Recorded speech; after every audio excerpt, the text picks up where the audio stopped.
Good morning students. Last class में बच्चों हम लोगों ने ट्रांसक्रिप्शन कंप्लीट कर लिया था, ट्रांसलेशन हमारा कंप्लीट हो गया था। अब मैंने आप लोगों को बताया था कि रेगुलेशन ऑफ जीन एक्सप्रेशन क्या होता है। मैंने आपको कहा था बच्चों, जब रेप्लिकेशन होता है यानी डीएनए से डीएनए का बनना और डीएनए से आरएनए का बनना और आरएनए से प्रोटीन का बनना, जब ये सारी प्रोसेस होती हैं तो उस दौरान हर लेवल पे उसका क्या हो जाता है, रेगुलेशन होना ज़रूरी होता है। हर लेवल पे जीन जो एक्सप्रेस कर रहा है उसको रेगुलेट करना बहुत ज़रूरी होता है। तो मैंने कहा था ये रेगुलेशन किस किस लेवल पे होता है बच्चों, ट्रांसक्रिप्शन लेवल पे, प्रोसेसिंग लेवल पे, transport of mRNA from nucleus to cytoplasm. मैंने आपको ये बात भी बताई थी कि रेप्लिकेशन और ट्रांसक्रिप्शन ये दो प्रोसेस जो होती हैं वो तो कहाँ होती है, न्यूक्लियस में होती हैं। और ट्रांसलेशन की प्रोसेस कहाँ होती है, ट्रांसलेशन की प्रोसेस होती है साइटोप्लाज्म में। तो जो एमआरएनए न्यूक्लियस में फॉर्म होता है वो कहाँ से, न्यूक्लियस से कहाँ पहुँचता है, साइटोप्लाज्म में पहुँचता है for the translation.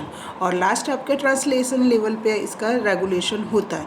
In prokaryote control of rate of transcription initiation is the predominant site for control of gene expression. यानी ट्रांसक्रिप्शन साइट के इनिशिएशन के समय यदि हम उसका रेगुलेशन कर लेते हैं तो अच्छा जीन एक्सप्रेशन हमें क्लियर होता है, उस पर कंट्रोल हो जाता है। इसे हम किस अकॉर्डिंग देखते हैं, या तो लैकोपेरोन के अकॉर्डिंग या फिर ट्रिप्टोफेन ऑपेरॉन के अकॉर्डिंग। तो मेनली बच्चों हम पढ़ रहे हैं लैकोपेरोन। लैकोपेरोन होता क्या है बच्चों, operon, the concept of operon was first propose in 1961 by Jacob and Monod. Jacob और मोनोड एक साइंटिस्ट थे जिन्होंने ये बताया, जिन्होंने ये लैकोपेरोन दिया। An operon in a unit of prokaryotic gene expression which include coordinately regulate gene and control element which are recognised by regulatory gene product. ठीक है, इन्होंने एक बात बोली कि ये पूरा का पूरा जीन एक्सप्रेशन हम कैसे देख पाते हैं कि जो रेगुलेटरी जीन होते हैं उनको रेगुलेट करके, या एलिमेंट्स, कंट्रोल एलिमेंट्स को which are recognised by regulatory gene products. Component operon की बच्चों यहाँ डायग्राम से ही समझाती हूँ मैं। देखो बच्चों, यहाँ पे अपने को एक पी दे रखा है, आई दिया हुआ है, अगेन पी है, ओ है, जेड, वाई और ए है। हम यहाँ से स्टार्ट करते हैं बच्चों आई से। आई जो होता है बच्चों यहाँ पे आई जो है ये कह रहा है कि आई मेनली होता क्या है। ठीक है, आई होता है यहाँ पे regulatory gene. Mainly regulatory gene क्या है बच्चों, आई होता है। ये जो आई होता है ये क्या करता है, ये एक तरह के एमआरएनए को प्रोड्यूस करेगा। वो कैसे करेगा वो मैं बताऊंगी आपको। पी क्या होता है बेटा, प्रमोटर होता है। ओ क्या होता है, ऑपरेटर होता है। और जेड, वाई और ए ये तीनों क्या होते हैं बेटा, स्ट्रक्चरल जीन। मैंने आप लोग को पहले भी ये लाइन बोली जब मैंने लैकोपेरोन स्टार्ट किया कि हम लोग कंट्रोल किसको कर रहे हैं, स्ट्रक्चरल जीन को कंट्रोल कर रहे हैं। ये बात मैंने आपको बोली। और यहाँ पे स्ट्रक्चरल जीन मेनली तीन होते हैं, जेड, वाई और ए होते हैं। ठीक है, अब स्टार्ट करती हूँ बच्चों यहाँ से। स्ट्रक्चरल जीन क्या है, the fragment DNA which transcript mRNA for polypeptide synthesis. यानी ये तीनों की तीनों सेगमेंट जो होते हैं आगे ट्रांसक्राइब्ड होंगे और क्या बना लेंगे, आरएनए फॉर्म करते हैं। उसके बाद आते हैं बच्चों हम प्रमोटर्स पे, the sequence of DNA where RNA polymerase bind. Promoter बेटा हमें पी, यहाँ पे ये क्लियरली दिख रहा है कि पी वाली साइट कौन सी है। ये पी जो होता है इस जगह पे डीएनए डिपेंडेंट आरएनए पॉलीमरेज आके लगता है और आगे प्रोसेस होती है ट्रांसक्रिप्शन की। ठीक है, ऑपरेटर क्या है, the sequence of DNA adjacent to promoter, promoter के जस्ट पास होती है, to where specific repressor protein bind is called operator. Regulatory gene, the gene that code for the repressor protein that bind to the operator and suppress its activity as a result which transcription will be switch off। देखो बच्चों यहाँ पे clearly मैंने अभी बोला आई जो होता है ये क्या होता है, रेगुलेटरी जीन होता है। ये एक तरह के रिप्रेसर को प्रोड्यूस करता है और वो रिप्रेसर बच्चों यहाँ पे क्या है, एमआरएनए, रिप्रेसर एमआरएनए है। ये रिप्रेसर एमआरएनए जो होता है वो प्रमोटर के जस्ट पास वाली साइट कौन सी है, ऑपरेटर, ऑपरेटर पे जाके जुड़ जाता है। जब ये इस पे जाके जुड़ जाएगा तो क्या होगा, अगर है ना DNA dependent RNA polymerase promoter पे आके जुड़े तो भी आगे वाले जेड, वाई और ए वाला जो पार्ट होता है डीएनए का वो ट्रांसक्राइब नहीं होगा। ठीक है, यानी प्रोसेस जो होगी वो स्विच ऑफ ही रहती है, स्विच ऑन नहीं होती है। बात में समझ में आई। अब यहाँ पे मैं लैकोपेरोन नाम ले रही हूँ बेटा तो उसको समझाऊंगी मैं। तो होता क्या है कि हम लोग यहाँ पे क्या करते हैं, एक इंड्यूसर यहाँ पे ऐड ऑन करते हैं, एक इंड्यूसर जो कि क्या करता है, इस रिप्रेसर पे जाके जुड़ जाता है। देखो नेक्स्ट डायग्राम में दिख रहा है हमें कि ये जो इंड्यूसर है इस रिप्रेसर पे जाके जुड़ गया, और जुड़ते ही क्या होता है, ये जैसे ही रिप्रेसर पे जुड़ता है ये रिप्रेसर को इनएक्टिवेट कर देता है, जिससे ये ऑपरेटर पे जाके नहीं जुड़ता है। जब ये ऑपरेटर पे जाके नहीं जुड़ेगा तो प्रमोटर जो है वो उस पर यदि एंजाइम आके जुड़ता है तो आराम से ये जो ZY और A वाला पार्ट होता है वो क्या हो जाता है, ट्रांसक्राइब्ड हो जाता है। पर अब ये लैकेप्रोन का मतलब बच्चों हुआ क्या, ये है क्या चीज़ बच्चों, ये मैं आपको बताती हूँ। लैकेप्रोन का मतलब है लैक्टोज। लैक से मतलब क्या बात आई बच्चों, लैक्टोज नाम आया। देखो यहाँ से मैं पढ़ के आपको थोड़ा सा और समझा देती हूँ। Inducer the substrate that prevent the repressor from binding to the operator. मैंने कहा था वो सबस्ट्रेट जो कि रिप्रेसर पे जाके जुड़ जाता है और जुड़ने के बाद उसे ऑपरेटर पे जुड़ने नहीं देता है। Is called inducer. As a result transcription is switch on. Transcription switch on हो जाता है। It is a chemical of diverse nature like metabolic hormone substrate etcetera.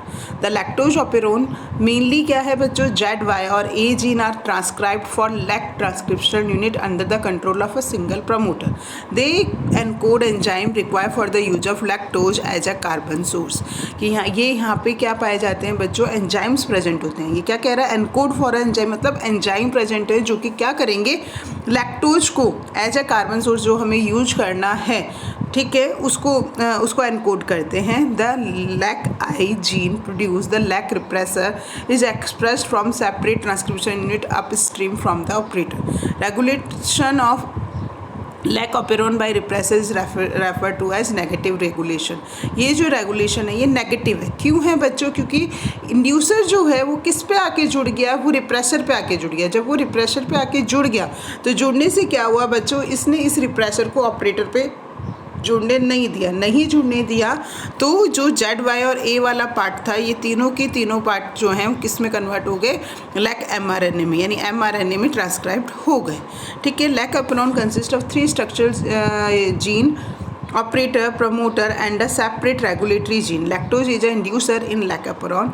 The 3 structural gene transcribed a polycistronic mRNA. ये polycistronic mRNA बना रहे हैं। अब ये gene जो है, अब ये बता रहा है जैसे ZY और A, तो Z जो है बीटा ग्लैक्टोसाइडेज है एंजाइम विच ब्रेक लैक्टोज को गैलेक्टोज और ग्लूकोज में तोड़ देता है, बीटा ग्लैक्टोसाइडेज। परमिएज का क्या काम होता है बच्चों, लैक्टोज जो है थोड़ा सा बड़ा मॉलिक्यूल होता है तो सेल मेम्ब्रेन से वो नहीं आ सकता है, तो परमिएज क्या करता है, बैक्टीरियल सेल को परमिएबल बनाता है फॉर द किसके लिए, लैक्टोज के लिए। ठीक है। Gene A code for the enzyme transacetylase. Gene A transacetylase को कोड कर रहा है, ठीक है, which catalyse the transacetylase of lactose in its active form. वो क्या करेगा कि इसको लैक्टोज को ट्रांस एसिटाइलेज का मतलब है वो ट्रांसक्राइब कर देगा आगे। ठीक है, क्लियर है।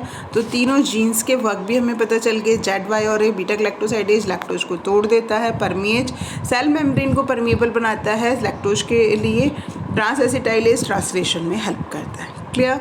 तो ये आपका कंप्लीट क्या हुआ बच्चों, लैक ऑपेरोन कंप्लीट हो रहा है।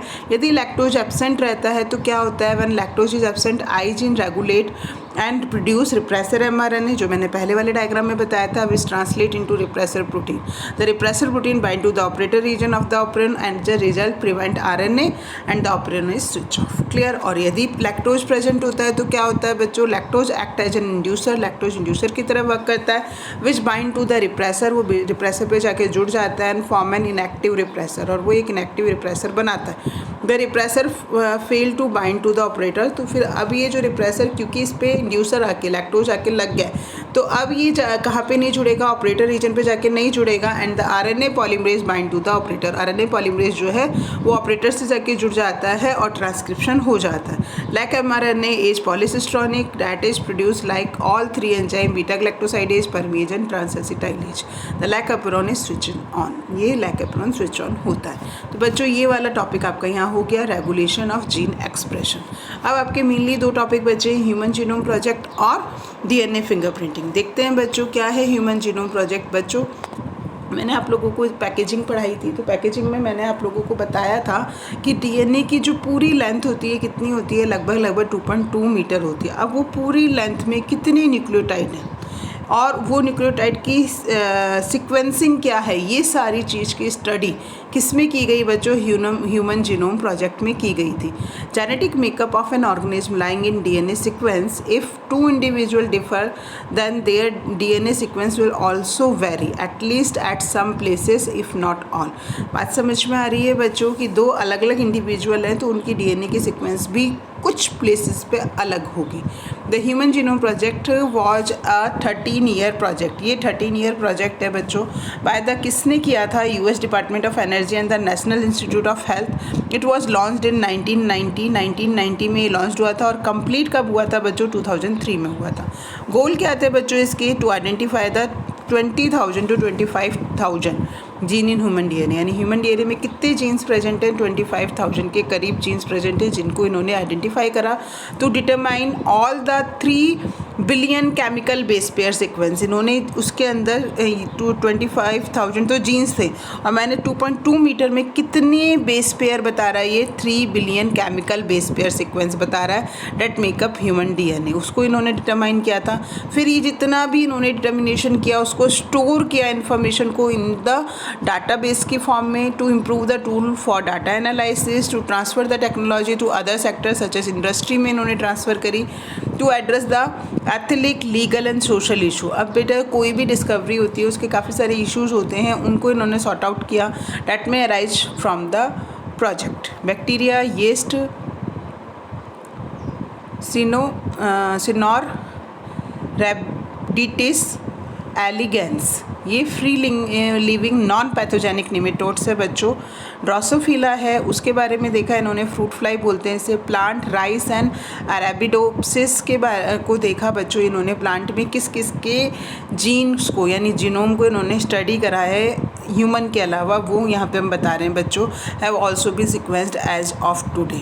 एडवांटेज क्या थी बच्चों एचजीपी की, the effect of DNA variation can be studied among individual which can lead to revolutionary new way to diagnose and treat many disorder और डिजीज। ठीक है, हमने पूरी डीएनए की सीक्वेंस को देख लिया। अब उसमें उस डीएनए सीक्वेंस में किसी भी रीजन में कोई भी डिसऑर्डर होता है तो उसको हम आराम से स्टडी कर पाते हैं बच्चों।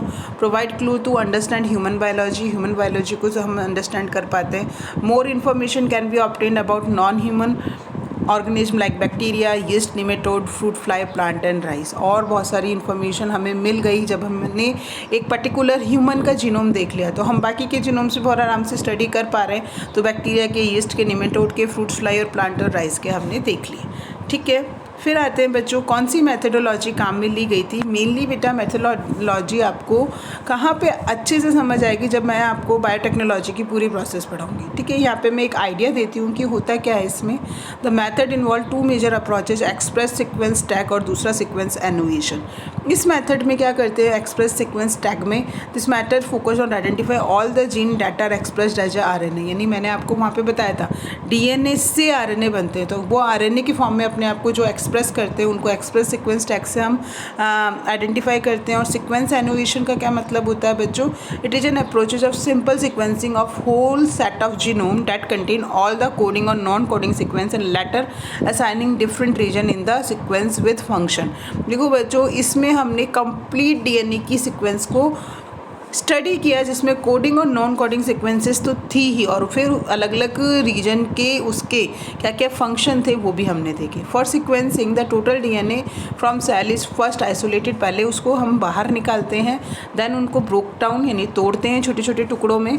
This DNA fragment are cloned, उनको क्लोन किया जाता है, उनको यानी जितना डीएनए सेगमेंट हमने लिया है छोटे छोटे टुकड़ों में तोड़ दिया, फिर उनकी क्लोनिंग की जाती है। और क्लोनिंग के लिए ऑलवेज हम क्या यूज करते हैं बच्चों, वेक्टर यूज करते हैं, ये हम बायोटेक्नोलॉजी में स्टडी करेंगे। And bacteria is used in vector, they are called, यदि बैक्टीरिया को यूज करते हैं तो बैक्टीरियल आर्टिफिशियल क्रोमोसोम कहलाते हैं, यीस्ट को यूज करते हैं तो यीस्ट आर्टिफिशियल क्रोमोसोम कहला रहे हैं। फिर Frederick Sanger developed a principle according to which the fragment of DNA are sequenced by automated DNA sequence. उन्होंने कैसे देखा automated DNA sequence, that means इन्होंने मेनली किसकी स्टडी की बच्चों, कुछ डीएनए सीक्वेंस आपस में ओवरलैप थी, उन और ओवरलैपिंग रीजन की इन्होंने मेनली स्टडी करी। On the basis of overlapping region on DNA fragment these sequence are arranged accordingly for alignment of these sequence specialized. इसको अलाइनमेंट करने के लिए इन्होंने स्पेशलाइज्ड कंप्यूटर बेस्ड प्रोग्राम उन्होंने बनाए जिससे उनकी स्टडी की जा सके। These sequence were annotated and were assign to each chromosome. इन सीक्वेंस को हमने एनोटेड किया और were assign to each chromosome, हर क्रोमोजोम को देखा। Sequence of chromosome first, chromosome first की जो सीक्वेंस थी वो कब कंप्लीट हुई थी बच्चों? Only in May 2006 it was last chromosome, ये लास्ट क्रोमोजोम था। Finally the genetic and physical map, और फिर फाइनली क्या करा हमने, जेनेटिक और फिजिकल मैप बनाए, वर constructed by collecting information about certain repeated DNA sequence, कि हमने मैप जो बनाए थे उस मैप में काफ़ी सारी इन्फॉर्मेशन थी रिपीटेड डीएनए सीक्वेंस की, डीएनए पॉलीमॉर्फिन्स की, based on the endonuclease recognising site. इसको लेते हुए सारी चीज़ की हमने स्टडी करी। साइलेंट फीचर्स बच्चों क्या हैं ह्यूमन जीनोम प्रोजेक्ट के? द ह्यूमन जीनोम कितने होते हैं इसके पास nucleotide?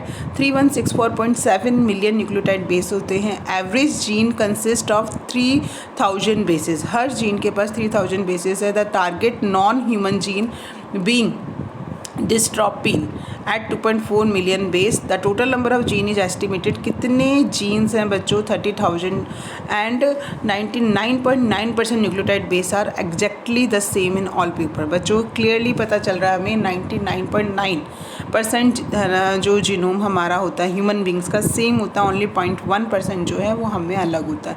The function are unknown for over 50% of the discovered gene, पर 50% जीन्स के अभी तक भी हम फंक्शन नहीं देख पाए। Less than 2% of the genome code for protein, और उनमें से केवल 2% जो हैं वो आगे प्रोटीन, जो कि मैंने बताया ना mRNA से प्रोटीन बनाते हैं, ओनली 2% बनाते हैं।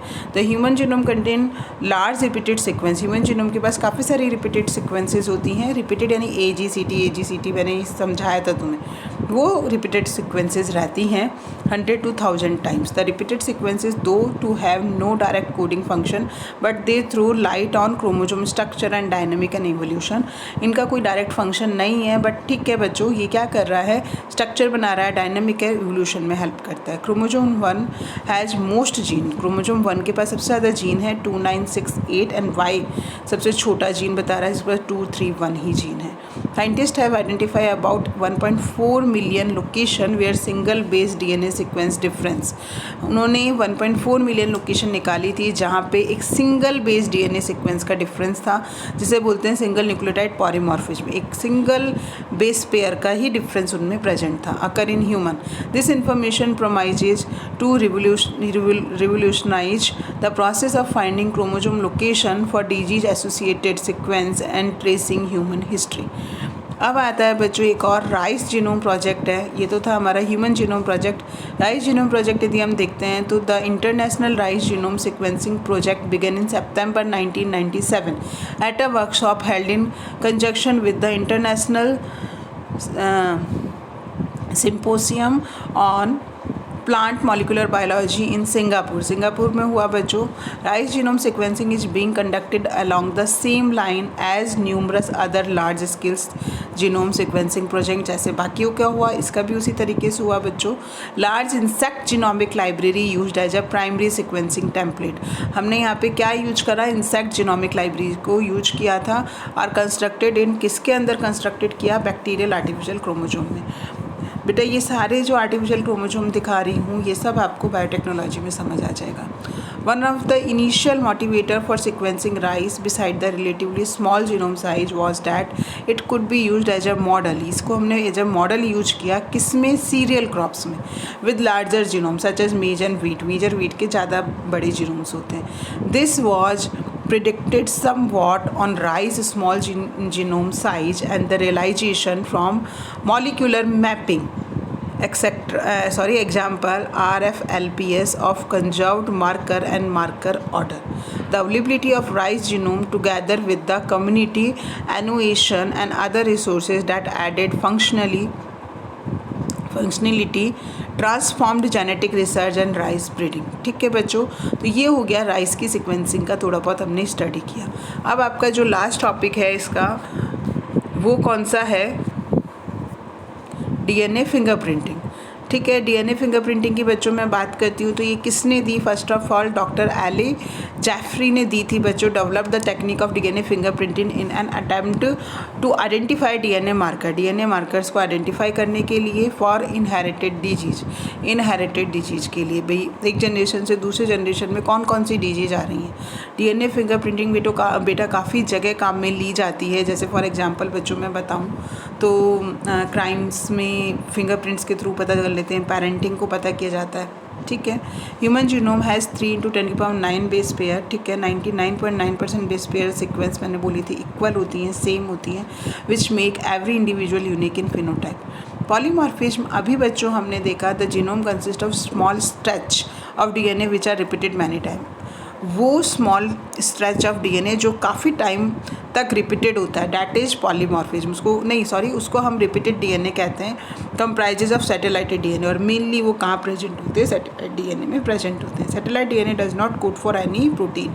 हमेशा ध्यान रखना जो रिपीटेड सीक्वेंस या सैटेलाइट डीएनए है वो कभी भी किसी भी प्रोटीन को कोड नहीं करते हैं। But for large portion of human genome these sequence show high degree of polymorphism. इनमें काफ़ी ज़्यादा पॉलीमॉर्फिज्म प्रेजेंट होता है। As polymorphic are inheritable from parent to children, और ये इनहेरिटेबल होता है। DNA fingerprinting is the basis of parenting testing, ये मैं बोल चुकी हूँ बच्चों। Polymorphism arises due to mutation, mutation के कारण होता है।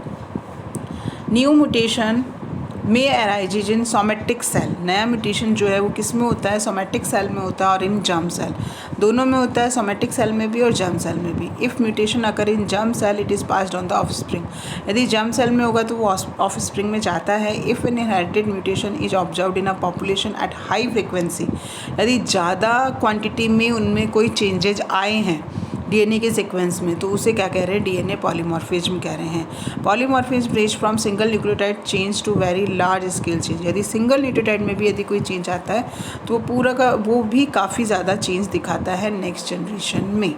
डीएनए फिंगरप्रिंटिंग क्या यूज करता है बच्चों? Nucleotide repeat called variable number tandem repeat. ये वो न्यूक्लियोटाइड्स को यूज करता है जो रेगुलरली रिपीट होते हैं, इनको क्या बोलते हैं हम? वेरिएबल नंबर टैंडम रिपीट बच्चों नाम दे रहे हैं हम। Variable number tandem repeat vary from person to person, ये पर्सन टू पर्सन वेरी करता है। And are inherited from one generation to the next, और ये वन जनरेशन से नेक्स्ट जनरेशन में इनहेरिटेड होता है। Only closely related individual have similar VNTR, closely related के VNTR सेम होते हैं। Satellite DNA that show very high degree of polymorphism are called variable number tandem repeat. अब आपको बोलें कि वेरिएबल नंबर टैंडम रिपीट क्या है बच्चों, तो ये आपके काफ़ी सैटेलाइट डीएनए हैं जिसमें काफ़ी सारा हाई डिग्री ऑफ पॉलीमॉर्फिज्म होता है। VNTR are used in DNA fingerprinting as probes, VNTR को हम डीएनए फिंगरप्रिंटिंग में एज ए प्रॉप यूज करते हैं। Number of repeat show very high degree of polymorphism, repeat जो होती है बार बार जो रिपीट हो रही है वो बहुत ज़्यादा पॉलीमॉर्फिज्म दिखाती है। The size of VNTR varies from 0.1 to 20 KB। इनका साइज कितना होता है? 0.1 से 20 KB के बीच का होता है। मेथड की बात करूं बच्चों, वापस वही चीज़ है बच्चों जो हम वहाँ भी थोड़ा सा देख रहे थे कि डीएनए को हम आइसोलेट करते हैं। आइसोलेट करने के बाद एक्सट्रैक्टेड फ्रॉम द सेल या टिश्यू से हम बाहर निकालते हैं सेंट्रीफ्यूगेशन टेक्निक के थ्रू। फिर जो हमारे पास आता है by the process of polymerase chain reaction, इसको हम क्या करते हैं? क्वांटिटी को इसकी बढ़ा लेते हैं। This steps is called amplification. जो डीएनए का सेगमेंट हमने बाहर निकाला है उसको हम क्वांटिटी में बढ़ाएंगे। डीएनए को फिर हम कट करते हैं, cut into smaller fragment by testing with restriction endonuclease. Restriction endonuclease को छोटे छोटे टुकड़ों में काट देता है। DNA fragment are separated by agarose gel electrophoresis. Agarose gel electrophoresis पे इनको सेपरेट किया जाता है। फिर इन सेपरेट फ्रैगमेंट डीएनए को विजुलाइज किया जाता है अल्ट्रावायलेट रेडिएशन में। After applying suitable dye apply करके the DNA is transferred from electrophoresis plate to nitrocellulose और नायलॉन मेम्ब्रेन। इलेक्ट्रोफोरेसिस प्लेट से उसे नाइट्रोसेलुलोज या नायलॉन प्लेट में डाल दिया जाता है। ठीक है, इसे सदर्न ब्लॉटिंग कहा जाता है। VNTR प्रॉब, अब इसके ऊपर VNTR प्रॉब या वेरिएबल नंबर टैंडम रिपीट डाले जाते हैं। Are now added with bind to specific nucleotide sequence that are complementary to them. This is called hybridization. देखो बच्चों, इसमें क्लियरली हमें दिख रहा है कि ये डीएनए के सेगमेंट्स हैं, इन सेगमेंट्स की कटिंग की जा रही है और कटिंग करने के बाद इनको हम क्या करेंगे बच्चों? नाइट्रोसेलुलोज मेम्ब्रेन पे ट्रांसफ़र करते हैं। ठीक है ना। तो इसमें क्या है? VNTR यानी मैंने जो कटिंग करी तो ये क्या हुआ, सिंगल स्टैंडर्ड डीएनए बन गया। जैसे यहाँ पे मेरे पास था ATCG की कॉम्प्लीमेंट्री सीक्वेंस बच्चों क्या रहेगी, TA, G और C ये रहेगी। तो जो VNTR प्रॉप जो कि इसके ऑल्टर में है वो इससे आके यहाँ पे जुड़ रहे हैं, आपको दिख रहे हैं 2 स्टैंड यहाँ पे। फिर मैं जब इनको UV रेज में देखती हूँ तो ये मुझे क्लियरली दिख जाते हैं। DNA से DNA का मिलना ही क्या कहलाता है, सडन ब्लॉटिंग कहलाता है या हाइब्रिडाइजेशन कहला रहा है। द हाइब्रिडाइज DNA फ्रेगमेंट, अब ये जो हाइब्रिडाइज DNA फ्रेगमेंट हो गया है इसको डिटेक्ट किससे करते हैं, ये जो पूरा अपने को ग्राफ दिख रहा है that is autoradiography. They are observed as